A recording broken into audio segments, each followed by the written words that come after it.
Good morning everyone. Welcome to the class of science. Today we are going to discuss the next topic of chapter number 6 and it is digestion in amoeba. Digestion in amoeba. As you know very well, amoeba is a unicellular organism. It means it contains single cell in its body. Single cell structure, single cell is there in the body of amoeba.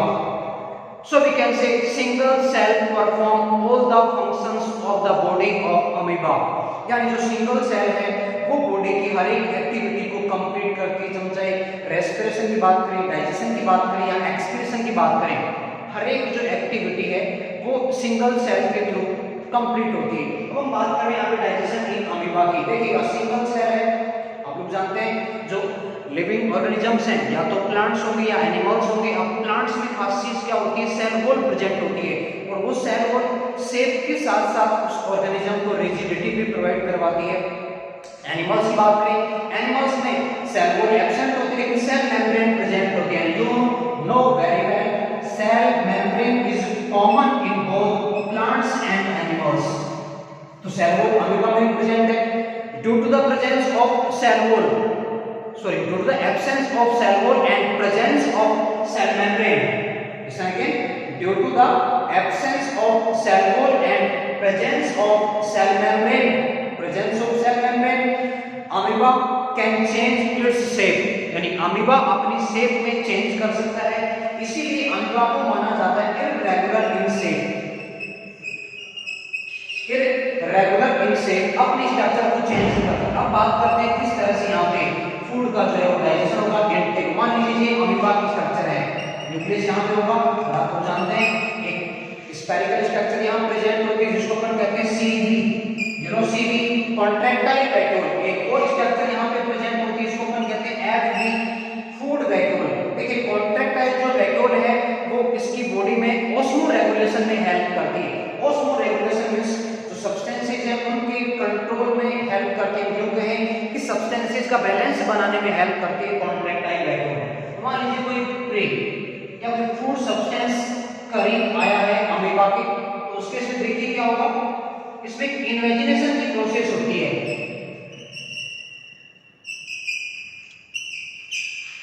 आप देख सकते हैं invagination की process हो रही है। यहाँ पे क्या होगा, जो सेल मेम्ब्रेन है, सेल मेम्ब्रेन में फोल्ड्स बनते हैं और इन फोल्ड्स को हम कहते हैं pseudopodia. Pseudo means folds and podium means legs. It means folds and podium means legs. यानी ऐसे legs जो folds हैं उनकी डिजाइन यहाँ पे बनेगी जिसकी वजह से जो आप देख पा रहे हैं इन्हेल पूरी तरह से इंटेक कर लिया जाता है। अल्टीमेटली आप देखिए ये न्यूक्लियस होगा और प्रे भी यहाँ पे आ चुका है। ये मान लीजिए प्रे है तो अंदर जा चुका होता है। इस process is also known as endocytosis और फैगोसाइटोसिस। एंडोसाइटोसिस और फैगोसाइटोसिस यानी जो अमीबा है वो फैगोसाइटोसिस या एंडोसाइटोसिस की प्रोसेस से फूड को इनटेक करके एनर्जी ऑब्टेन कर लेता है। This was the complete account of digestion in amoeba. Now the digestion in human beings.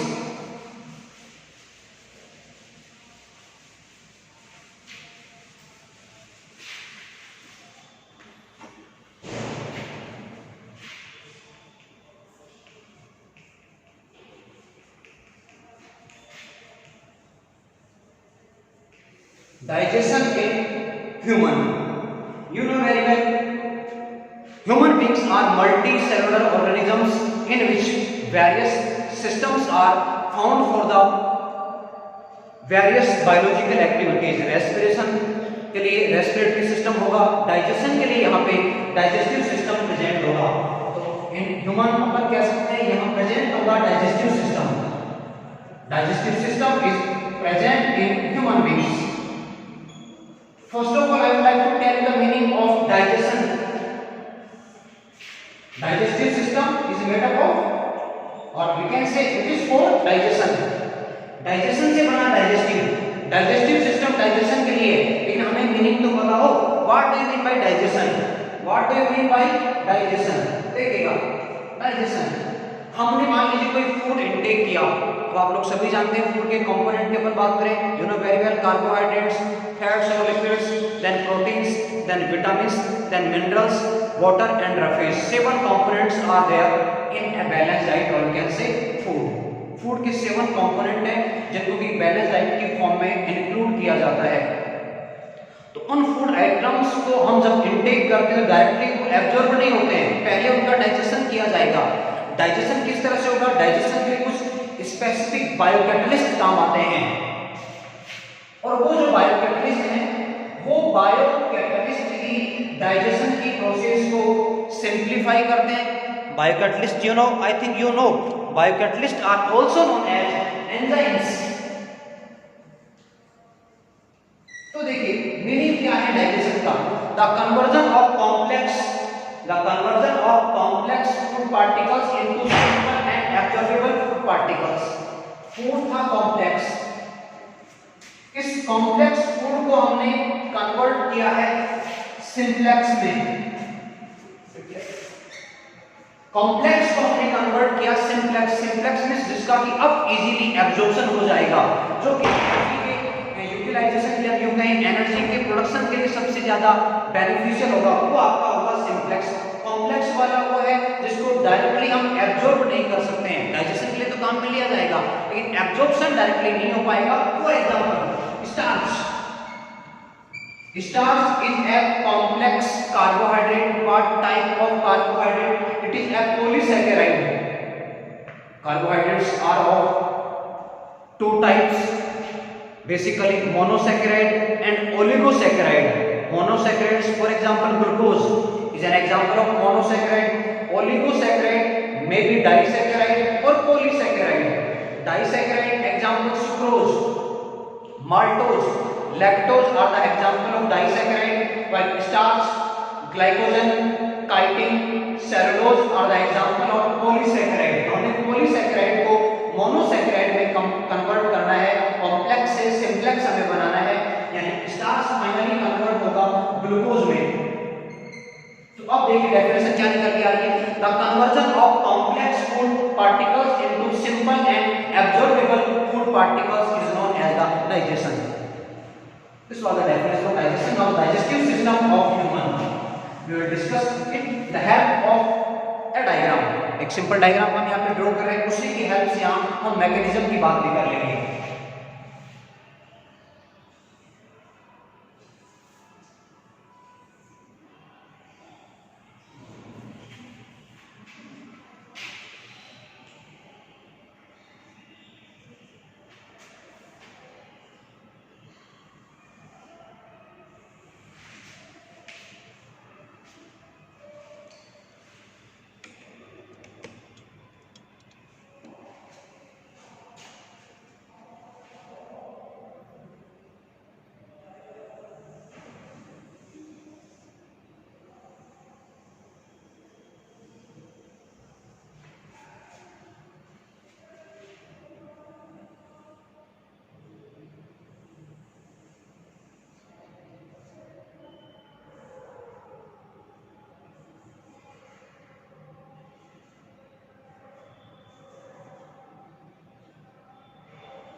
एक सिंपल डायग्राम हमने यहाँ ड्रॉ किया है, देखिएगा।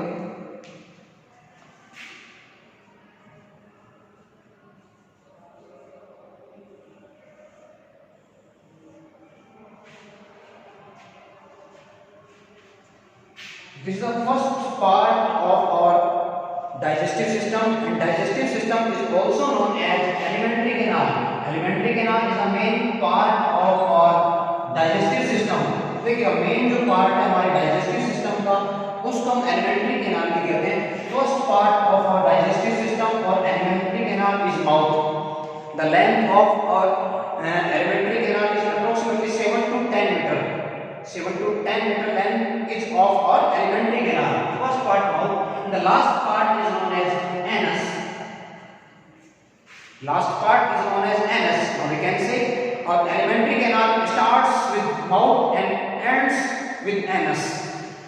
Second part is known as buccal cavity. This part is known as buccal cavity. It is also known as oral cavity. Buccal cavity is also known as oral cavity, in which teeth, tongue and salivary glands are found. Teeth, tongue and salivary glands are found in the buccal cavity or oral cavity. एक बार साथ साथ अपन इनकी mechanism की बात भी कर लेते हैं।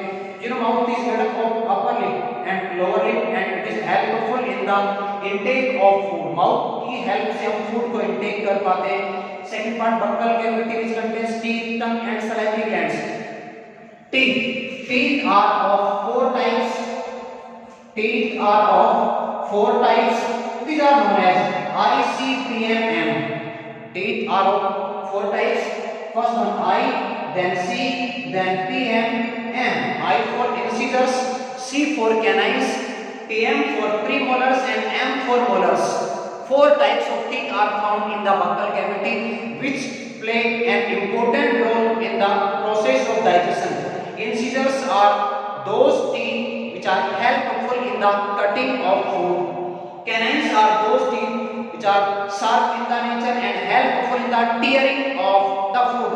आपने देखा होगा डॉग के जो सबसे लॉन्ग वाले जो टीथ हैं, इवन हम बात करें लॉयन की, जो कार्निवोरस एनिमल्स होते हैं उनमें जो कैनाइन्स हैं उनकी साइज थोड़ी सी ज्यादा होती है, बड़ी, और साथ में वो शार्प भी होते हैं। हालांकि हमारे बक्कल कैविटी के अंदर भी प्रेजेंट है। अगर आप देखें तो हमारा ये जो अपर जो वाला पार्ट, इसमें आप अगर चेक करें टंग से तो आपको दोनों तरफ शार्प एंड नजर आएंगे, जिससे आप देख पा रहे हैं। मैं आपको कोशिश कर रहा हूँ यहाँ बताने की बक्कल कैविटी की हेल्प से कि हम टंग से अगर यहाँ टच करेंगे तो दो पॉइंट दोनों तरफ, एक इधर भी है, ये देखिए चेक कीजिएगा आप लोग, मुस्कुराने की कोई बात नहीं है, चेक कर सकते हैं आप ई करके, ये देखिए।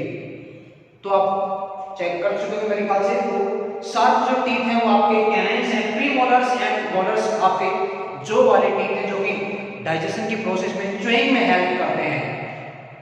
ओके, टीथ की बात हमने कर ली, हेल्पफुल होते हैं डाइजेशन की प्रोसेस में। टंग की बात करें, tongue is a muscular structure. Tongue is a muscular structure which contains taste buds for the identification of taste of the food.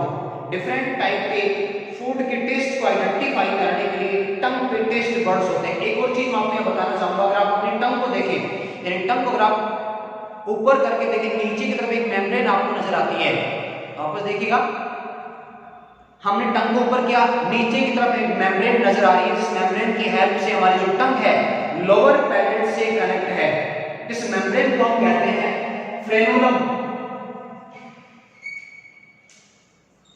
Frenulum membrane की हेल्प से हमारी जो टंग है वो लोअर पैलेट से कनेक्ट रहती है। ये बात होगी टंग की। Now salivary glands, 3 salivary glands are found in the buccal cavity: parotid salivary glands, sublingual salivary gland and submandibular salivary glands।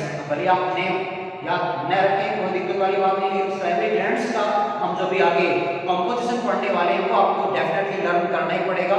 salivary glands secrete saliva which is a watery substance and contains a specific enzyme, and this specific enzyme is known as salivary amylase. Salivary amylase, which converts starch into maltose। salivary amylase जो enzyme है वो starch को maltose में convert करने का काम करता है। And salivary amylase is also known as, you know very well, tyline। तो ये बात हमने की बक्कल कैविटी की। Next part of our alimentary canal is pharynx। pharynx which is a small part of our alimentary canal and behave like a common pathway for the intake of food and oxygen। pharynx small part, क्योंकि यहाँ अगर अपन ऊपर वाला part देखें तो just ऊपर कौन हमारी नेजल कैविटी प्रेजेंट है, तो nasal cavity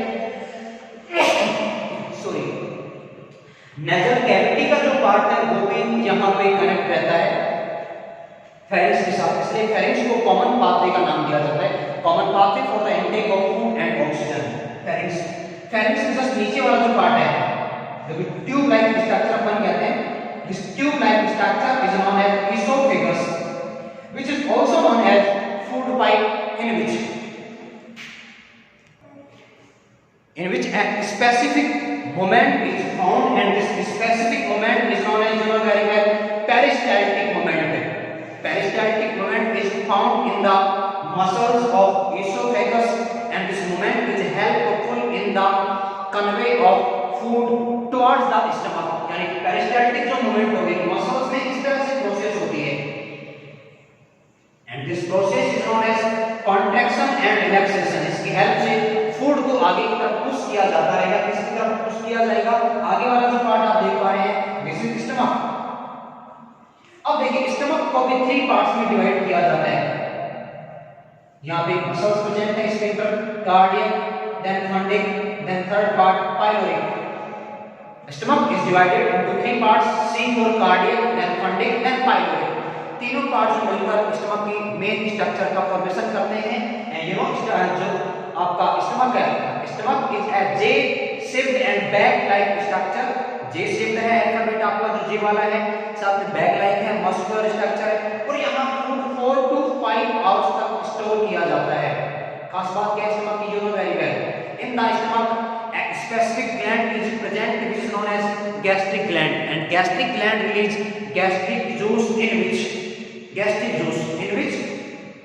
HCl, mucus, then pepsinogen, not pepsin, and renin are present. Listen again, gastric juice contains HCl, mucus, pepsinogen. What is pepsinogen? Inert form of pepsin. Pepsinogen converts into pepsin in the presence of HCl, and last one renin. Renin and pepsinogen are enzymes. Pepsinogen is an inert form of pepsin enzyme.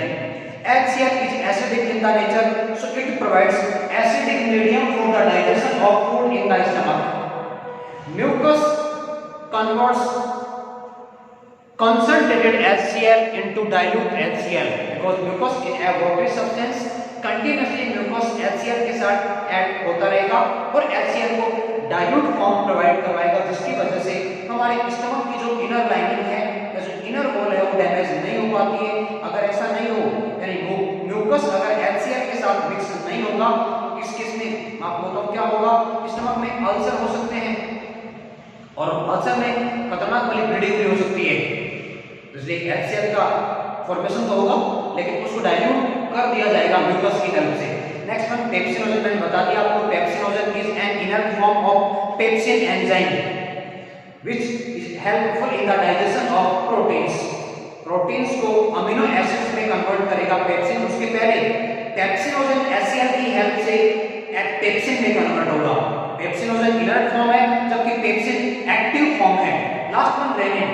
Rennin जो है milk की प्रोटीन, you know milk protein आप जानते हैं। Fruit sugar को हम कहते हैं फ्रक्टोज, मिल्क शुगर को हम कहते हैं लैक्टोज, केन शुगर जो शुगर केन से ऑब्टेन होती है उसको हम कहते हैं सुक्रोज। इसी तरह से प्रोटीन्स भी होती हैं, तो जो आपकी मिल्क की प्रोटीन है उस मिल्क की प्रोटीन को हम कहते हैं casein protein. Casein protein is found in the milk and casein converts into caseinogen. Casein converts into caseinogen in the presence of renin. In the presence of renin, आपको दिख रहा होगा मेरे ख्याल से इधर वाला। ओके, आगे बात करते हैं। देखिए एक और चीज यहाँ पे प्रेजेंट है, हम बात करें अगर आपके स्मॉल इंटेस्टाइन वाले पार्ट, यहाँ जो आप देख पा रहे हैं जो कोल्ड स्ट्रक्चर है, कोल्ड स्ट्रक्चर को अपन कहते हैं स्मॉल इंटेस्टाइन, और यहाँ जो लीफ लाइक स्ट्रक्चर है इसको हम कहते हैं pancreas. Pancreas is a leaf like structure. इसी तरह से यहाँ पे कोई स्ट्रक्चर आपको पता होगा प्रेजेंट है, जो कि काफी इंपॉर्टेंट स्ट्रक्चर मानी जाती है, और इस इंपॉर्टेंट स्ट्रक्चर को हम नाम देते हैं liver.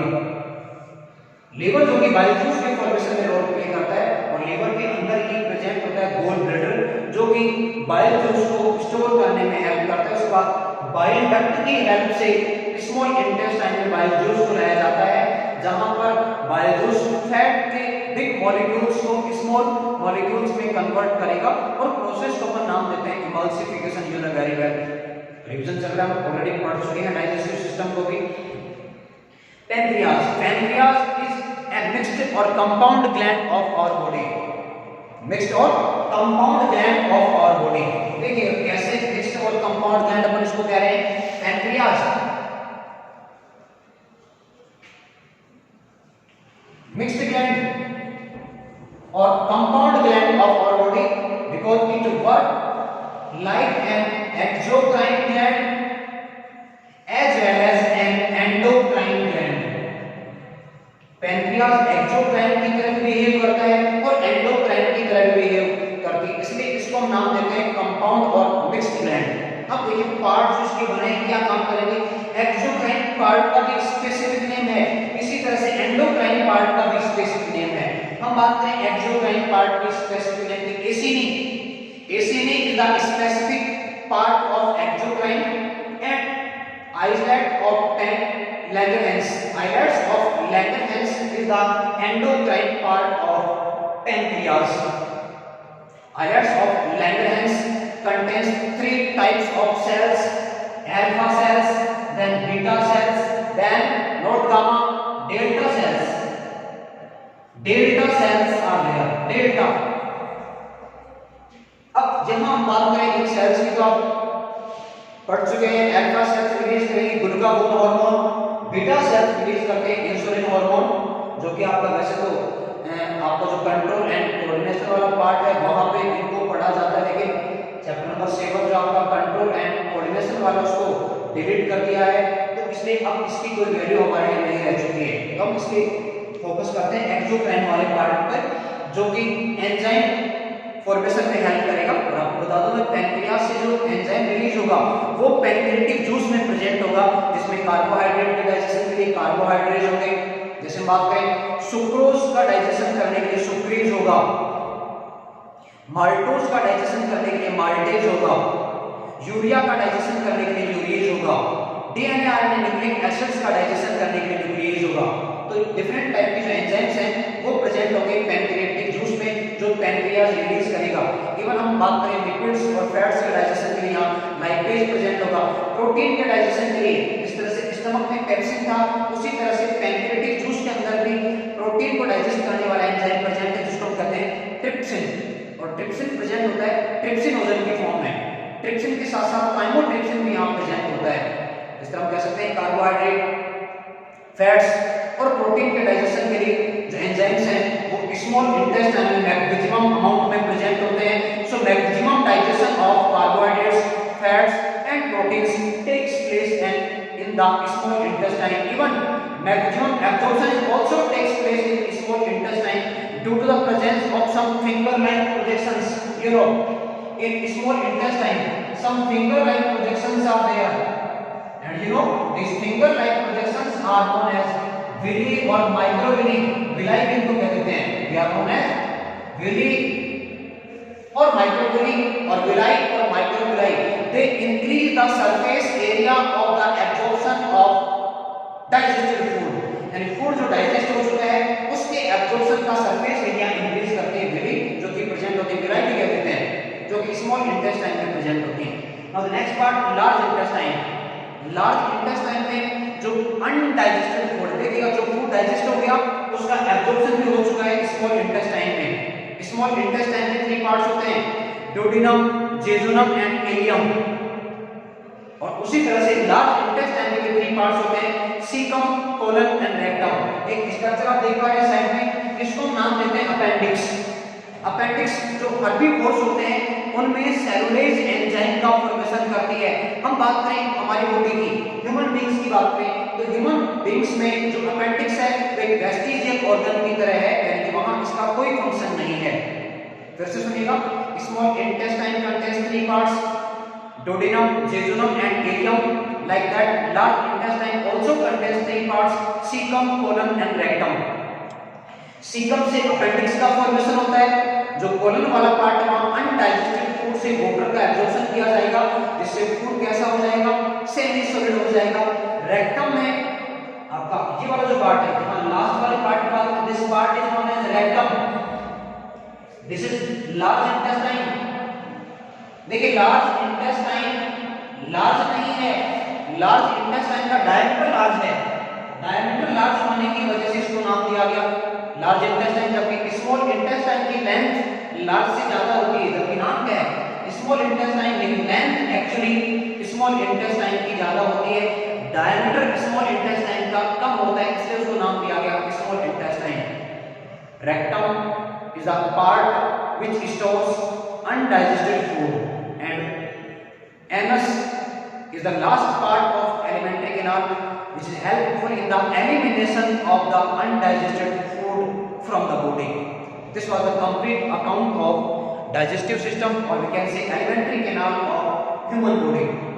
Finally, I would like to tell you the brief mechanism of digestive system. Brief mechanism. First one, intake of food. Intake of food, which is an essential process of digestion. Intake of food, which is also known as ingestion of food. Second one, digestion of food. And digestion of food takes place with the help of various enzymes which are formed by the various parts of our alimentary canal. The third part, absorption of digested food. Absorption of digested food which takes place in the small intestine with the help of villi. Fourth one, assimilation. Assimilation of food, and it means the formation of energy from the food with the help of oxygen is known as assimilation. The formation of energy from the food with the help of oxygen is known as assimilation, which takes place in the various cells and tissues. And the last one, elimination. And elimination is the removal of undigested food from the body. That's all for today. Later on we will discuss tomorrow. Thank you so much.